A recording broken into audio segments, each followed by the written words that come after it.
بسم اللہ الرحمن الرحیم۔ پیارے دوستو السلام علیکم۔ آج کی اس ویڈیو میں آپ شیطان کا ایک عبادت گزار سے لے کر مردود بننے تک کا مکمل واقعہ سن سکیں گے۔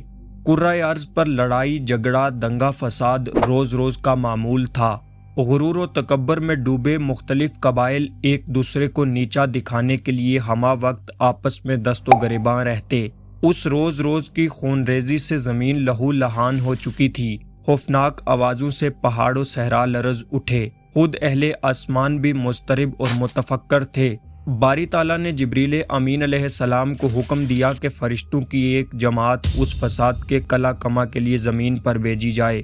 یوں فرشتوں کی ایک جماعت زمین پر اتری۔ اس نے شرپسند عناصر کا خاتمہ کر کے باقی مخلوق کو دور دراز جزیروں کی جانب دھکیل دیا۔ یوں فرشتوں کا کام ختم ہو گیا۔ انہوں نے آسمان پر واپس جانے کے لیے ابھی اڑان بھری ہی تھی کہ ان میں سے چند کی نظر زمین پر لاشوں کے ڈھیر کے درمیان ایک معصوم نوعمر لڑکے پر پڑی جو زارو قطار رو رہا تھا۔ اس کے والدین سمیت پورا خاندان اس جنگ میں مارا جا چکا تھا۔ فرشتوں کو اس بچے کی کم عمری اور معصومیت پر ترس آیا۔ انہوں نے حضرت جبریل علیہ السلام کے ذریعے اللہ سے اجازت لی اور اس بچے کو آسمانوں پر لے گئے، جہاں وہ فرشتوں کی زیر نگرانی تعلیم و تربیت کے مراحل طے کرنے لگا۔ اس بچے کا نام عزازیل تھا۔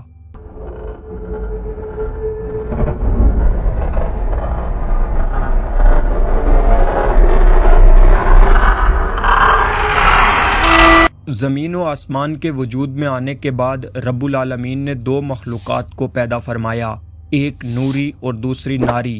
نوری مخلوق کو نور سے پیدا فرما کر آسمانوں پر تعینات فرمایا جو فرشتے کہلائے۔ وہ نہایت نیک سیرت، معصوم اور فرما بردار ہیں۔ ہر وقت و ہر لمحہ رب ذوالجلال کی عبادت میں مصروف رہتے ہیں، نہ کھاتے ہیں اور نہ ہی سوتے ہیں۔ ان میں کوئی مذکر مونس نہیں اور نہ ہی ان کی افزائش نسل ہوتی ہے، جبکہ دوسری مخلوق جو ناری کہلاتی ہے اسے بھڑکتی ہوئی آگ کے شعلوں سے پیدا فرمایا۔ اس مخلوق کو زمین پر مقرر کیا گیا اور وہ جنات کہلائے۔ ان کی اکثریت میں شر کا مادہ بہت زیادہ ہوتا ہے، ان میں مونس اور مذکر بھی پائے جاتے ہیں۔ لڑائی جھگڑا دنگا فساد ان کا پسندیدہ مشغلہ ہے۔ وہ شادیاں کرتے ہیں اور ان کی نسل بھی خوب بڑھتی ہے۔ عزازیل اپنا تمام تر وقت تسبیح و تمہید اور عبادت الہی میں گزارتا۔ اس کے ساتھ ساتھ اسے ہر علم کے سیکھنے اور جاننے کا شوق بھی تھا۔ یوں بہت جلد اس نے فرشتوں میں اپنا ایک مقام بنا لیا اور آسمانوں پر فرشتوں کا سردار مقرر کر دیا گیا۔ اہل آسمان اسے معلم الملکوت کے نام سے جانتے تھے۔ اللہ رب العالمین نے اسے 4 پروں سے نوازا تھا اور گزرتے وقت کے ساتھ ساتھ اس کے درجات میں اضافہ ہوتا جا رہا تھا۔ تمام فرشتوں میں یہ احساس پیدا ہو چکا تھا کہ شاید اللہ اس سے بہت بڑا منفرد کام لینے والا ہے۔ اس بات کا کچھ اندازہ عزازیل کو بھی ہو چکا تھا۔ شاید یہی وہ احساسات تھے کہ جب اس کے دل کے کسی گوشے میں احساس برتری کے بیچ میں سے تکبر کی ایک ننھی سی کونپل پھوٹی، جو وقت کے ساتھ ساتھ پروان چڑھتی رہی اور وہ ملائکہ میں مغرور مشہور ہو گیا۔ لیکن اسے اس بات کی قطعی پرواہ نہیں تھی کہ اہل آسمان اس کے بارے میں کیا رائے رکھتے ہیں۔ وہ تو اپنے رب کی زیادہ سے زیادہ قربت حاصل کرنے کی جستجو میں مصروف رہتا۔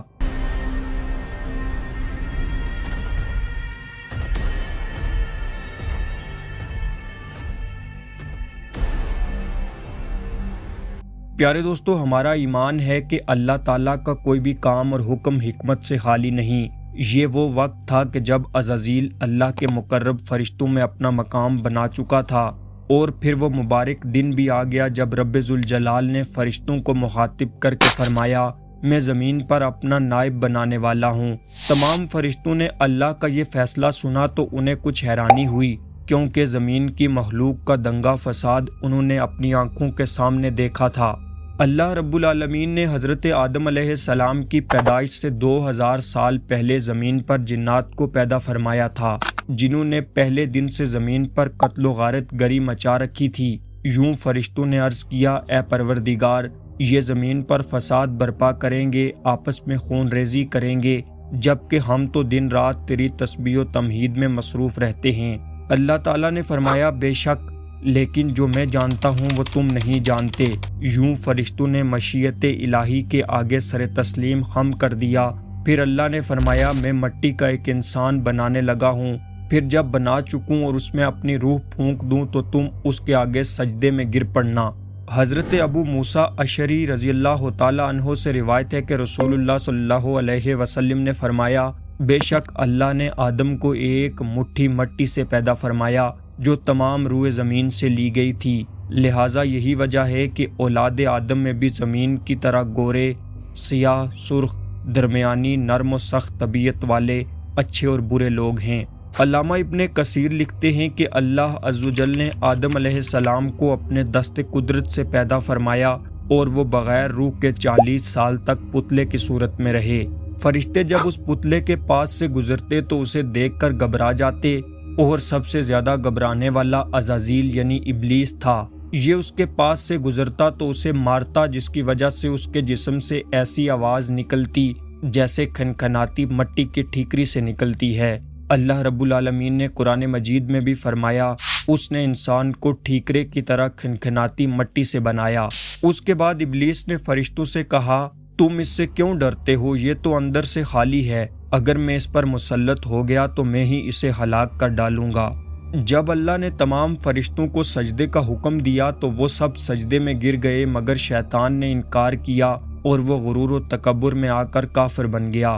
اللہ تعالیٰ نے فرمایا اے ابلیس تجھے سجدہ کرنے سے کس چیز نے روکا؟ اس نے کہا میں اس سے افضل ہوں، مجھے تو نے آگ سے پیدا کیا ہے اور اسے مٹی سے بنایا ہے۔ اللہ نے فرمایا تو بحشت سے نکل جا، تجھے شایان نہیں کہ یہاں غرور کرے، پس نکل جا تو مردود ہو گیا۔ اس نے کہا مجھے روز محشر تک کی مہلت دے دے، تو اللہ رب العالمین نے فرمایا جا تجھے مہلت دی جاتی ہے۔ پھر شیطان نے کہا مجھے تو نے ملعون کیا ہی ہے، مگر میں بھی تیرے سیدھے راستے پر چلنے والوں کو بہکاؤں گا، ان کے آگے سے اور پیچھے سے، دائیں اور بائیں سے، غرض ہر طرف سے آؤں گا، تو ان میں سے اکثر کو شکر گزار نہیں پائے گا۔ تو اللہ نے فرمایا یہاں سے ذلیل و خوار ہو کر نکل جا، ان میں سے جو شخص تیرا کہنا مانے گا میں تجھ سمیت ان سب سے جہنم کو بھر دوں گا۔ بارگاہ خداوندی سے دھتکارے جانے کے بعد شیطان عزازیل سے ابلیس بن گیا۔ اس کے غرور و تکبر اور رعونت کی بنا پر اس کی ہزاروں سالوں کی تسبیح و تقدیس، عبادت و اطاعت اس کے منہ پر مار کر اسے عرش سے فرش پر پٹک دیا گیا۔ اہل سیر لکھتے ہیں کہ ابلیس عبرانی زبان کا لفظ ہے، مگر اہل عرب اسے بلد سے ماخوذ کرتے ہیں، جس کے معنی نا امید ہونے کے ہیں۔ یوں کتب میں ابلیس کے معنی رحمت الہی سے مایوس ہونے والا قرار دیا گئے ہیں۔ اللہ عز و جل نے اسے لعنتی ٹھہرایا، یوں یہ لعنت اللہ علی شیطانہم کہلایا، جبکہ اس کے حامی اور اس کی باتوں پر عمل کرنے والے، اس کے بہکاوے میں آنے والے اور اس کے نقش قدم پر چلنے والے سب کے سب جہنمی ہیں، جو دوزخ کی آگ کا ایندھن بنیں گے۔ اللہ رب العالمین نے قرآن مجید فرقان حمید میں متعدد بار اہل ایمان کو متنبہ فرمایا کہ مومنو شیطان کے پیچھے نہ چلو، وہ تمہارا کھلا دشمن ہے۔ شیطان حضرت آدم علیہ السلام کی وجہ سے ملعون ہوا، یوں اس کے دل میں حضرت آدم کے لیے کینہ، نفرت اور دشمنی کوٹ کوٹ کر بھری ہوئی تھی۔ ادھر باری تعالیٰ نے حضرت آدم علیہ السلام کی تنہائی دور کرنے کے لیے حضرت بی بی حوا کو پیدا فرمایا اور حضرت آدم سے کہا کہ تم اور تمہاری بیوی دونوں جنت میں رہو اور جو چاہو کھاؤ پیو، مگر اس درخت کا رخ نہ کرنا ورنہ ظالموں میں شمار ہوگے۔ اللہ تعالیٰ نے حضرت آدم علیہ السلام کو یہ بھی بتا دیا تھا کہ اے آدم بے شک یہ ابلیس تیرا اور تیری بیوی کا دشمن ہے، سو تمہیں جنت سے نہ نکلوا دے کہ پھر تو تکلیف میں پڑ جائے۔ دوسری طرف ابلیس کو اس بات کا علم ہو چکا تھا کہ اللہ تعالیٰ نے ایک مخصوص درخت کا پھل کھانے سے منع فرمایا ہے، سو اسے امید کی ایک کرن نظر آئی اور وہ دن رات اس کوشش میں لگ گیا کہ کسی نہ کسی طرح یہ دونوں اس درخت کا پھل کھا لیں تاکہ اللہ کی نافرمانی کے مرتکب ہو جائیں۔ بالآخر ایک دن وہ اپنی کوششوں میں کامیاب ہو گیا۔ مورخین لکھتے ہیں کہ پہلے اس نے اماں حوا علیہ السلام کو بہکایا اور اماں حوا کے کہنے پر دانوں نے اس درخت کے پھل کو ابھی چکھا ہی تھا کہ ان پر ان کی شرم گاہیں ظاہر ہو گئی اور وہ اپنے بدن پر بہشت کے پتے چپکانے لگے۔ ابلیس اپنی پہلی کامیابی پر بہت زیادہ خوش تھا، لیکن اب وہ ابلیس سے شیطان بن چکا تھا، جس کے معنی سرکش، باغی، فتنہ انگیز اور بہکانے والے کے ہیں۔ جناب حضرت آدم علیہ السلام اور شیطان کی سرکشی کا یہ واقعہ قرآن کریم کی 7 سورتوں میں بیان کیا گیا ہے۔ سورۃ البقرہ، سورہ اعراف، سورہ حجر، سورہ بنی اسرائیل، سورہ کہف، سورہ طٰہٰ اور سورہ رحمان، جبکہ قرآن مجید فرقان حمید میں 88 بار شیطان اور 11 بار ابلیس کے نام سے ذکر کیا گیا ہے۔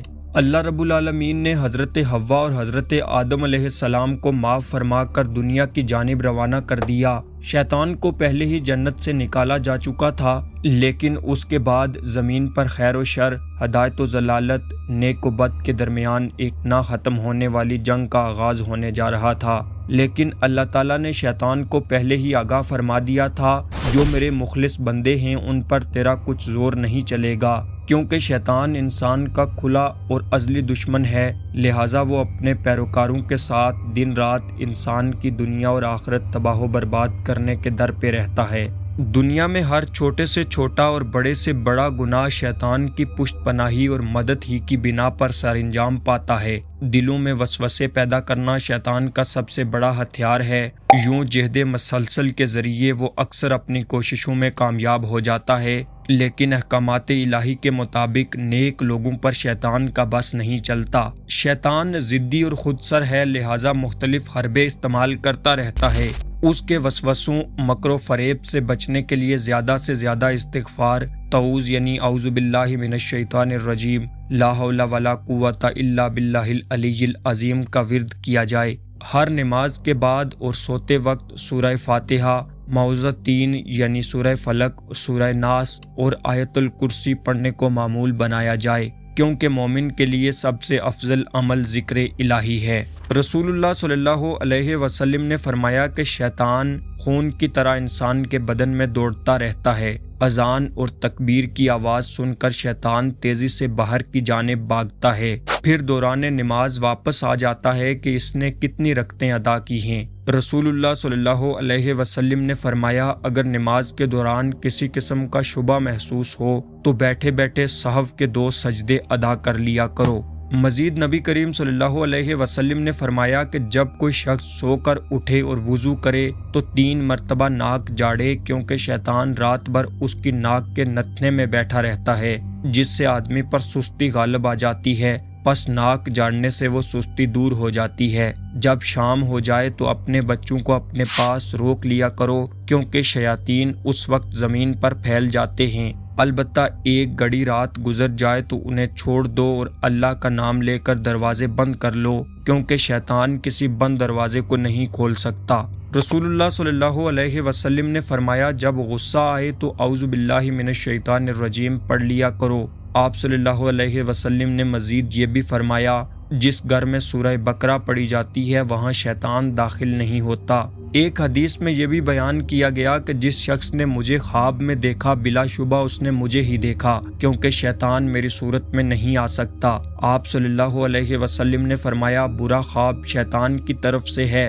اگر کوئی برا خواب دیکھے تو بائیں جانب تھو تھو کرے، شیطان کے شر سے اللہ کی پناہ مانگے، اس عمل سے شیطان اسے کوئی نقصان نہیں پہنچا سکتا۔ پیارے دوستو، ایک حدیث میں یہ بھی بیان کیا گیا ہے کہ شیطان حضرت عمر رضی اللہ تعالی عنہ سے ڈرتا ہے۔ اگر کہیں راستے میں عمر کو دیکھ لے تو جٹ سے راستہ بدل لیتا ہے۔ دائیں ہاتھ سے کھاؤ پیو، کیونکہ شیطان بائیں ہاتھ سے کھاتا پیتا ہے۔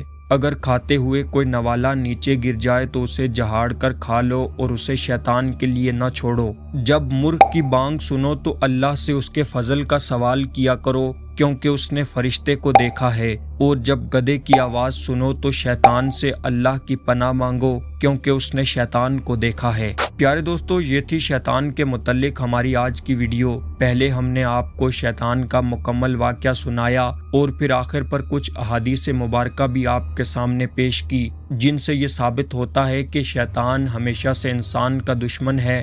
وہ ہر وقت اسی کوشش میں رہتا ہے کہ کوئی ذرا سا موقع بھی ملے تاکہ میں انسان پر اپنا وار کر کے اسے بہکاؤں۔ اللہ سے دعا ہے کہ اللہ ہم سب کو شیطان کے ان ہتھ کنڈوں سے محفوظ رکھے۔ ہم امید کرتے ہیں کہ آپ کو ہماری یہ ویڈیو پسند آئی ہوگی۔ ویڈیو پسند آنے کی صورت میں اسے لائک کر کے اپنے دوستوں کے ساتھ شیئر کر دیجئے۔ مزید ایسی ہی معلوماتی ویڈیوز کے لیے ہمارے چینل کو سبسکرائب کر لیجئے۔ آپ سے ملاقات ہوتی ہے اسی طرح کی ایک اور نئی ویڈیو میں، تب تک کے لیے اللہ حافظ۔